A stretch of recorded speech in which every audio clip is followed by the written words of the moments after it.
Soundstrap. Good afternoon, guys. Welcome back to the Claasen family vlog. So, today we have a very serious conversation we want to discuss with you guys. What happened? Why she's wearing a mask also? Or why she's supposed to wear a mask back then? So, this is the beginning of this year. Based on the title, obviously we saw COVID positive. Beginning of the year, just when our working year started, financial year started. I actually went to office, and it was in about February, January that time. I actually went to office and I didn't know I had COVID-19. So I went to office and I've been speaking to a few colleagues. I've been having my normal times of having lunch and so forth. And early in the morning I realized that my taste is not on point. So basically my temperature was fine, my smell, my taste, everything was still, that was gone. It was gone actually. I didn't know what COVID tastes like or smells like or even feels like. You can't taste COVID. So It doesn't have when you have COVID-19, your taste and smell is gone completely. So even if you eat the most nicest foods like pizzas, McDonald's, or your nice Rocamamas or Spur, for example, you won't be able to taste anything. You can't smell anything. The nice scent of Spur's grilled ribs with nice sauce on it, you can't smell anything. I do apologize to the dog barking in the background as well. This is my neighbor's dog. I don't know why he's going so crazy, but please do apologize as well. Okay? Ignore that if you can.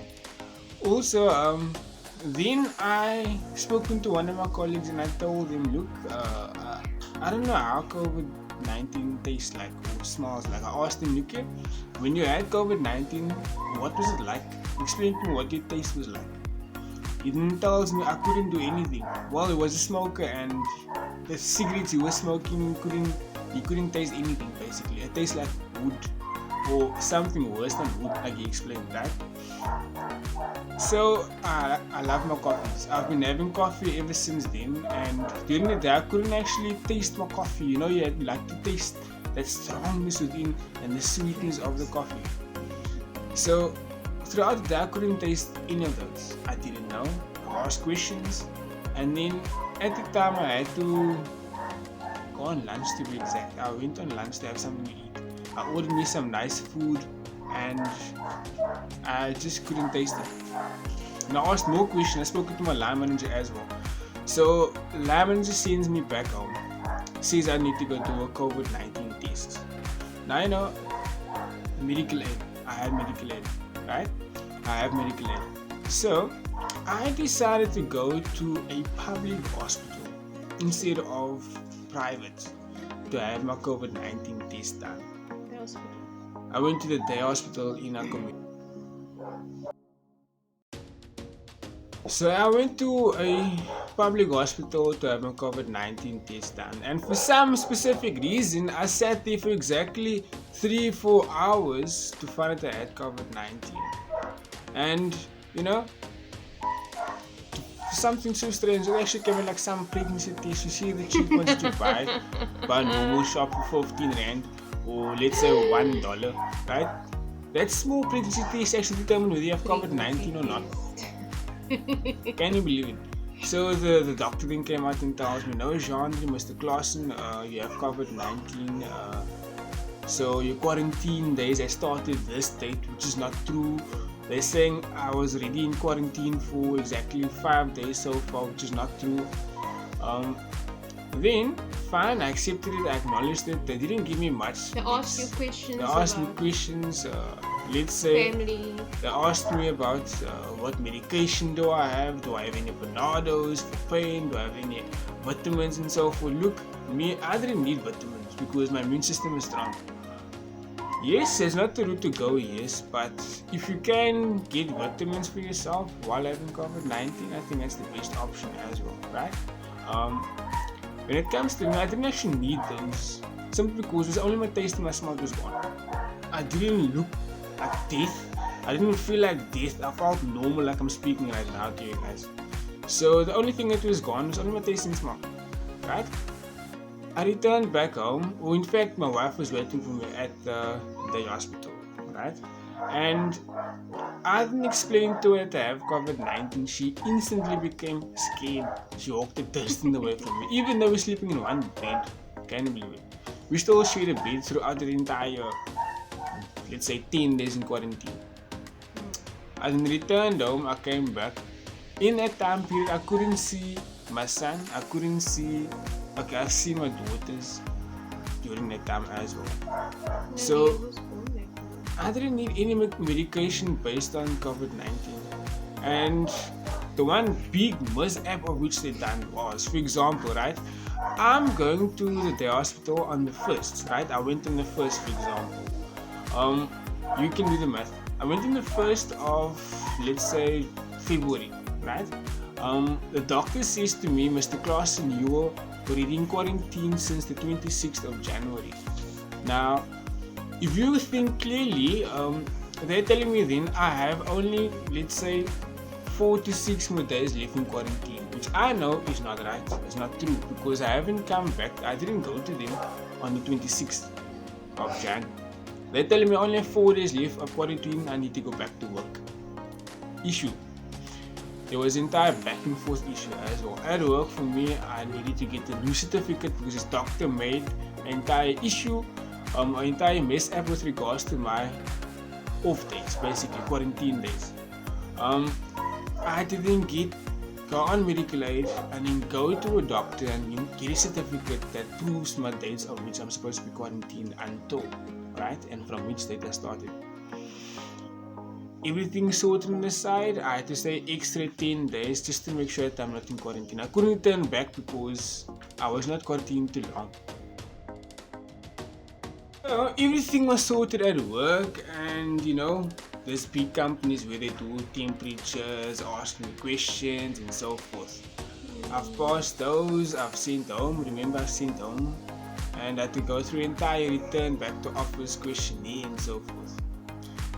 So, if you had COVID-19, congratulations, you have actually passed that stage of your life. It has become some disease, killing disease, almost like HIV and AIDS. It has been, HIV and AIDS has been something major when it first came out.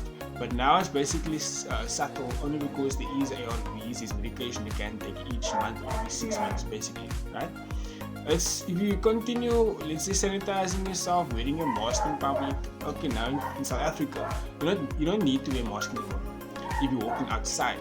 But as soon as you're in a building where there's 50% people and the crowd, you're in a crowd basically in a building, you need to be wearing a mask. Only because that might be one of the how can I say, super spreaders as well. So wearing a mask will help you as well, even when it comes to you traveling in Ubers, using a taxi, using a bus, using MyCity, so forth, even a plane, you need to wear a mask up until you leave the premises or the plane or the taxi or the Uber. So in remembrance of all the patients who has died, right? Our love does go out to all the families that has lost anyone that has died because of COVID-19, either because of their lungs not helping, or dying or failing, or there's something else that went wrong, or there might be any other, there might be any other conditions that was in the family bloodline. With my hearts to go out towards. Yes. My wife is wearing a mask. I don't know why she's wearing a mask now. I don't have COVID-19 now, but she's wearing a mask like I'm some disease or I have the virus. I never mind her. But yes, she wants to say something. So obviously we've been speaking about this whole COVID thing. I've been working at the old age home for plus minus 10 years. I am currently a stay-at-home mom looking after Leah and the kids. So obviously at work back then, we wore our whole PPE. We had your whole body covered, face covered, hair covered, We even had to wear our gloves as well. Even those nets where you had to cover your shoes also.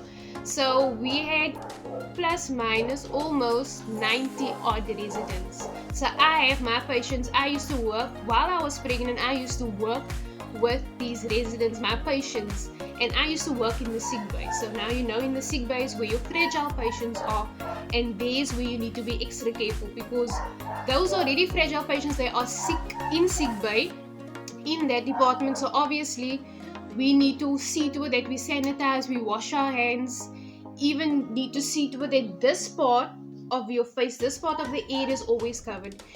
Like for example, when I wear my mask like this, we must see to it that our mask doesn't sit here, just below the nose. It always supposed to be covered on top of the nose.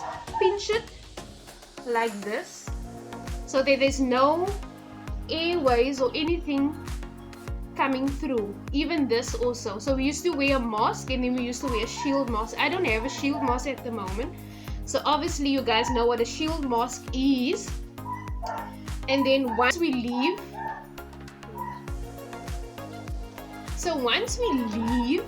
the sick bay or whatever department or area that the nurses work, we need to see to it that we strip. Strip meaning that you need to take off your PPE, your protective gear, everything, and start washing. We used to do this. This used to be covered also. So we used to have plastic covering our arms, obviously, and then our gloves. We need to see to it that this part of the area is also washed. So your arms and then the hands. Also, another thing is I was 8 months pregnant? With Leah, I was 8 months pregnant. And I remember Jean was the one that had symptoms, am I right? And then I had to go for a test, because obviously at our work we've got protocol, and then obviously we need to follow our protocol. So obviously you don't just come to work and you're sick.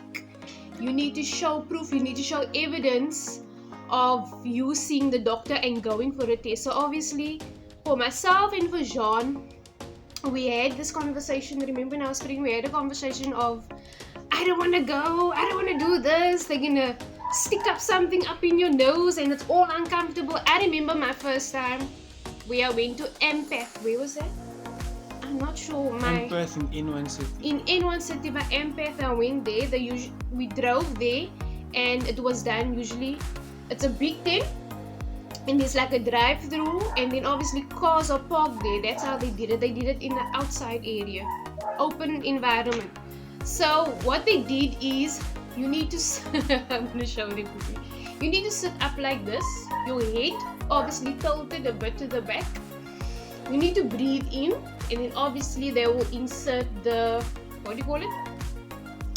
The swab. It's called the swab. Yeah, we call it a stocking. The swab, and this looks like a earbud swab, but it's got like this what do you call it? It looks like a mascara. It's got this haze, and then they press it in. Jeez, they press it so deep in that you have to just do that. They did it in both nostrils, so obviously, and then they put it in a sealed Ziploc plastic bag, whatever you call it, and obviously it's sent away. But before they do that, you need to fill in a form, details everything, and how you're feeling, obviously. So you do. I did not have any symptoms. Obviously, I had to go because of my husband. I had symptoms. He never went yet that time. He never went for his COVID test. I had to go so that I can have evidence and proof at work that I am COVID negative. And it came out negative. So I wasn't positive at all. But I mean, it's high risk because obviously I was working at an old age home, and obviously working with the patients. I'm amongst my staff members also. So obviously at the home there were residents that passed on, obviously, of COVID. We do not know who the carrier is, who the person is that brought it in. It might be one of the carers, one of the nurses, staff members, whoever it might be, who brought it in. And obviously, like they say, the carrier doesn't show any symptoms of the COVID. So yeah, I mean, things happen so quick, guys. So basically, for me, example, right? I don't get sick that frequently. I get sick once a year, and that's a once off every year, right? For me, I have a strong immune system. I would literally take me only one day to be sick. Tomorrow I can go back to work again, right? That's me. Some people become sick. They need to be lying in bed for entire 5-10 days. Pups, they can't do anything. They're lame, they're weak, they can't do anything, like paralyzed, right?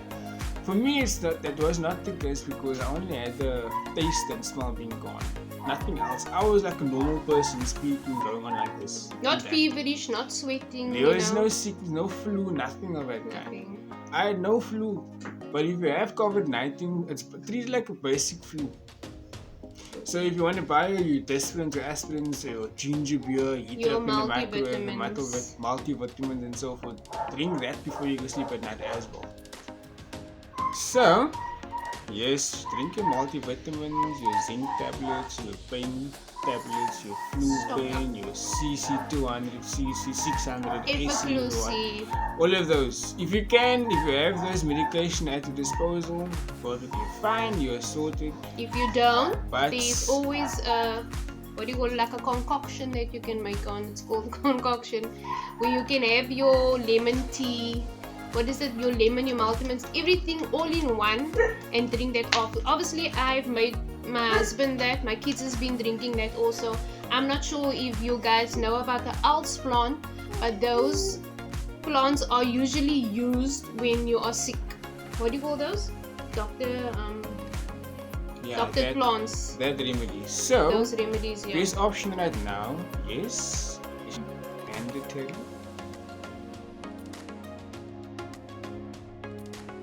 As we were saying, since this camera rudely interrupted us, yes, so get vaccinated. The best option has become mandatory in terms of you flying wherever, going wherever, or might even be going to a mall, right? The remedy my wife was speaking about was Dr. what? I don't know what remedy she's speaking about. But I know you drink Willa Boom. You know it's Willa Boom? Cannabis. Wild cannabis. In Cape Town we call it boom or weed, right? Weed. So you can drink it as a concoction as well to help your immune system. But other than that, guys, vaccination is key. It's gonna be the new pass determining whether you can go anywhere in the world, based on flights, based on going to the mall, based on doing something, going to the cinema and so forth. Yeah. Leah's in the background. So obviously having your vaccination card, because that is going to determine whether you can go into stores or not. So please guys, get vaccinated as soon as possible. Myself and Jeandre, my parents, my mother-in-law, my father-in-law, even the entire family has been vaccinated. So we've got we get the vaccination 1, no? And then you get vaccination 2, and then you get the booster, which is 3, which we didn't go for the 3. So it's the Pfizer 1, Pfizer 2, vaccination 1. However, there is Johnson & Johnson, which is a 1 shot. I went for the Johnson & Johnsons. They were running out of what is that one that you were saying now? The Pfizer, so they gave me the second one, which is both has been Johnson. So yes, guys, that's basically about how I felt, how I survived COVID-19 January this year, and I'm still alive. Oh yes, tell them about what happened. I think it happened in this year where I gave all of you guys a shot, but it wasn't a prank, guys. It wasn't a prank. It really happened. That was probably due to me adapting to being a stay-at-home mom, stressing, stuff like that, because obviously my husband's been working, so he's the only one that's bringing income. So obviously, adapting to that, staying at home and stuff like that. So it was a lot of stress on me. And then what happened that evening, babes? Tell them. She decides to become asthmatic. It's not So she decided to have an episode of asthma. How convenient. It's actually because of anxiety, man. So she couldn't breathe. We drugged the cup in the freezer. We placed the head in the freezer to get some fresh air. She stood outside as well to get some fresh air. And it didn't help. So we got some, I don't know what it's called, but we got some fluid in a small container. Yeah, you inhale that. I inhaled that and actually helped with the breathing and so forth. So, we were about to take it to hospital and she came out of it. How convenient. Because she don't need to be there. But yes, that's basically it. At the end of this video, we're actually going to be loading or lighting up a can, which will be happening right now in remembrance to all the people that has passed on and family that has lost a family member. So, family and friends, obviously. Yeah, family, friends, siblings, and so forth. You can light the candle. Oh, that does this work.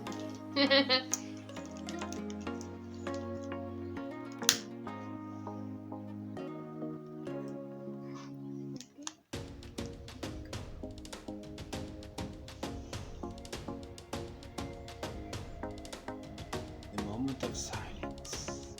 So, if you can as well, please try and find a candle and light them when you do watch this video at the end, and at least keep them burning for at least either a minute, 2 minutes, 3 minutes if you have lost someone in your family, or father, sister, uncle, grandma, grandpa, any one of your friends. Do remember by lighting the candle as well. So our love goes out to everyone that has passed on and to the family that has lost a loved one or friend. Thank you so much for watching this video, and like this video, share this video, subscribe to our channel, and if you like to see more of this kind of videos and new videos not pertaining to candles and so forth, or us speaking like this, do leave or click the notification bell as well. Other than that, guys, you enjoy. God bless. Cheers.